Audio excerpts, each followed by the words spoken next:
Senator from New Mexico, Ms. Lujan Grisham. Thank you, Mr. Chairman, and welcome to the Budget Committee again, Mr. Mulvaney.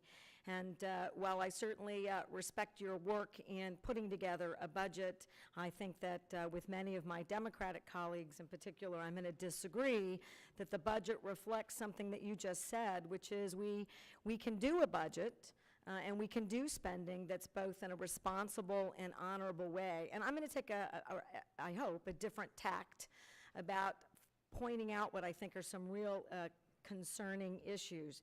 So this poor committee has heard me over and over and over again, because I'm lucky. I got to spend 30 years, I still do it now, doing direct services, largely in health and long-term care, but most of my constituents and clients, disabled adults, grandparents raising grandchildren, are folks who need an array of services. And not just was I responsible for doing the budget and figuring out what those expenditures look like and having to demonstrate to the legislature what the impact on the individuals I was serving, but the impact on the state budget and the sustainability of those investments would look like. But maybe a bit differently, and I don't know for sure, but maybe a bit differently, is that I spent a lot of time actually directly in the homes, hospitals, nursing homes, even went undercover in a nursing home to expose terrible care. I really spend time navigating those services. And in fact, I spend a great deal of my current career still navigating those services and still get calls from people in rehab facilities and nursing homes that need my help getting out and figuring out housing and a variety of services. And so I want to give you a quick example. Most people have never read a Medicare bill. Most policymakers have no idea about what the deductibles and some of those benefits really are and aren't. And so, for example, if you need dialysis, which is a great number of Medicare beneficiaries in my home state of New Mexico, a huge percentage, in fact, and many of these Medicare beneficiaries live in rural and isolated areas, which means they have to travel to limited dialysis clinics, that when you pay your deductible, your Part B deductible, and then you're responsible for 20% of that Medicare cost for dialysis, you're spending about $18,000 a year. To be exact, $17,946.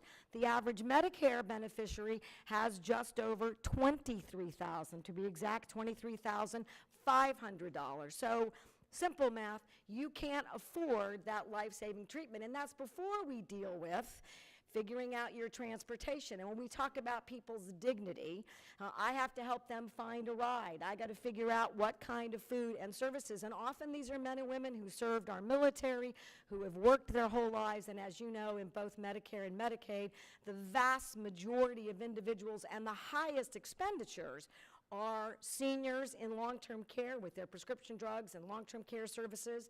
And while it doesn't cost as much money, the vast number of individuals covered by Medicaid are children. So this whole notion that able-bodied adults somehow are going to save the Medicaid system if we do work requirement reforms, the math, and I know, and you're good at this math, doesn't work out, right? So these aren't reforms when it's a $1.4 trillion cut, a $500 billion cut to Medicare and Medicaid, those two combined, $72 billion to disability programs. And in my state, which everyone knows, we're one of the poorest states in the country. So I wanted to go about this with a minute left a little differently. 20% of New Mexicans live in poverty. We have some of the hungriest families in the country. A third of us are on SNAP. We have some of the highest unemployment rates in the country. We have a governor who's, I would say, has applied many of these same principles to running state government and to making reforms or cuts. And we're in real trouble. It's the worst trouble the state has ever been in, ever. So I was wondering, I think there's nothing better than a partnership. And I would like to invite you to come with me to New Mexico. And I would like to take you, we can go to the Navajo Nation, we can go to some of the most remote areas, and I want to introduce you to some of these very beneficiaries. I would provide, with their support, a list of things that keep them afloat and the kinds of things that would go away under this budget, and maybe you and I could think about a different approach to creating meaningful, life-saving, long-term reforms, but without creating vast more harm and quite literally to that dialysis patient, a death sentence for these cuts in Medicare. Would you be willing to do that? In the 1 second I have left, be happy to talk to you about it. In fact, I think it would satisfy Mr. Pierce, who's been asking me to do that since 2011.